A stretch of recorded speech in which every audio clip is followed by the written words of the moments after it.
साथियों, कुरुक्षेत्र में हर साल आयोजित होने वाले अंतर्राष्ट्रीय गीता महोत्सव के सफल आयोजन में स्वामी जी की सक्रिय भागीदारी और मार्गदर्शन रहता है। हमें खुशी है कि इस बार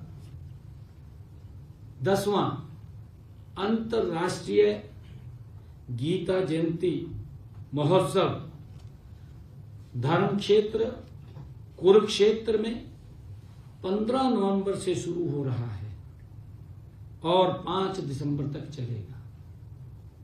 ये पहली बार यह महोत्सव 21 दिन चलेगा। इस महोत्सव में संस्कृति, ज्ञान और आध्यात्मिकता का अलग ही संगम देखने को वो मिलेगा। आप सब जानते हैं कि माननीय प्रधानमंत्री आदरणीय नरेंद्र मोदी जी ने वर्ष 2014 में कुरुक्षेत्र आगमन के दौरान आदरणीय मोदी जी ने कहा था कि कुरुक्षेत्र को गीता स्थली के रूप में पहचान दिलाने के लिए हर संभव सरकार द्वारा प्रयास किए जाएंगे। उनसे प्रेरणा प्राप्त कर हमने गीता महोत्सव को कुरुक्षेत्र में अंतर्राष्ट्रीय स्तर पर मनाने की शुरुआत की। वर्ष 2016 में ये शुरुआत हुई थी। तब से लेकर अब तक विगत 9 वर्षों में इस महोत्सव को अपार सफलता और लोकप्रियता पूरी दुनिया में मिली है। साथियों, धर्म क्षेत्र कुरुक्षेत्र 48 कोस की परिक्रमा परिधि में फैला हुआ है। इस क्षेत्र में अनेक तीर्थ स्थल जो कुरुक्षेत्र विकास बोर्ड द्वारा 182 तीर्थ स्थलों को चिन्हित भी किया, पहचान कर ली गई है।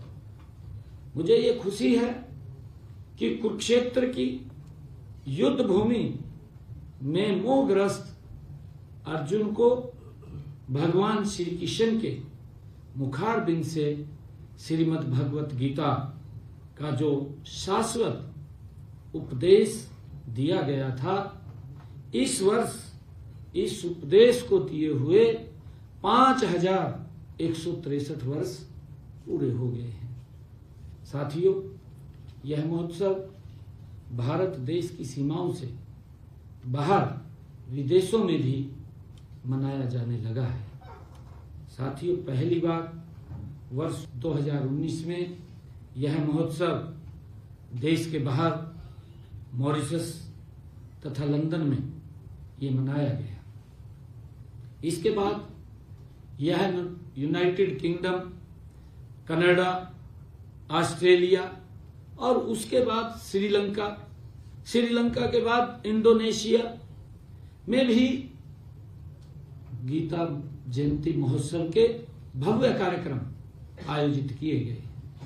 साथियों, गीता की जन्मस्थली धर्म क्षेत्र कुरुक्षेत्र में हर साल अंतर्राष्ट्रीय गीता महोत्सव में देश विदेश से आने वाले श्रद्धालुओं की संख्या बढ़ रही है।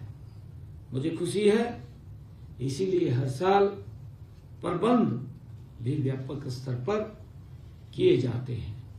इस बार अंतर्राष्ट्रीय गीता महोत्सव में मध्य प्रदेश सहयोगी पार्टनर की भूमिका में रहेगा। मध्य प्रदेश अपनी समृद्ध धार्मिक और आध्यात्मिक संस्कृति के लिए विख्यात है। साथियों, ऐसे महान सांस्कृतिक परंपराओं वाले राज्य का अंतर्राष्ट्रीय गीता महोत्सव में सहयोगी राज्य बनने से इस महोत्सव की गरिमा तथा गौरव कई गुना बढ़ जाएगा। साथियों, मध्य प्रदेश द्वारा ब्रह्म सरोवर पर स्थित पुरुषोत्तमपुरा बाग में सांस्कृतिक पवेलियन वो बनाया जा रहा है। मुझे खुशी है कि यहाँ हम मध्य प्रदेश की संस्कृति से परिचित होंगे। इसमें उनकी संस्कृति और शिल्प, खान पान इत्यादि से संबंधित स्टॉल आकर्षण का केंद्र भी बनेंगे।